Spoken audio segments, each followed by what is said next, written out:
O coruñés Iago Camaño e o seu copiloto Alberto Rodríguez fixéronse coa vitoria final na 34 edición do Rally de Noia, disputado esta pasada fin de semana.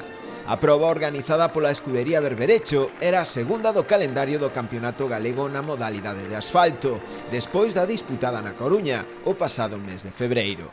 Camaño partía a priori como un dos principais favoritos xunto a Víctor Senra e Alberto Meira. Ao final cumpríronse os pronósticos e por esta orde completaron o podio. A desta fin de semana é a primeira vitoria do piloto de Arteixo nunha competición destas características, pero non foi ningunha sorpresa. A multitude de afeccionados que se achegaron a presenciar a carreira comprobaron como dende un primeiro momento o piloto da escudería La Lindeza, conducindo o seu Ford Fiesta R5, marcaba as diferenzas.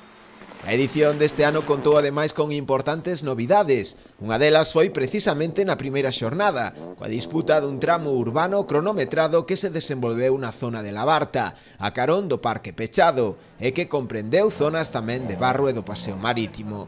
Non serviu para marcar diferenzas e os tempos dos coches foron moi similares.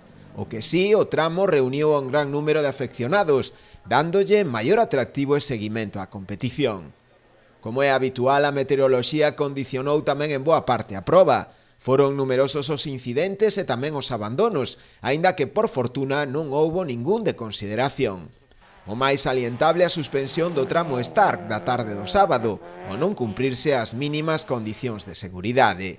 Como é habitual, a Garda Civil realizou tamén un dispositivo de vixilancia especial no rally, desprazando uns 58 axentes para darlle seguridade á proba, na que a asistencia de público foi moi numerosa. Os axentes cursaron unhas 300 denuncias, a maioría delas por exceso de velocidade e ao redor dunhas 10 por condutores que consumiron alcohol e drogas.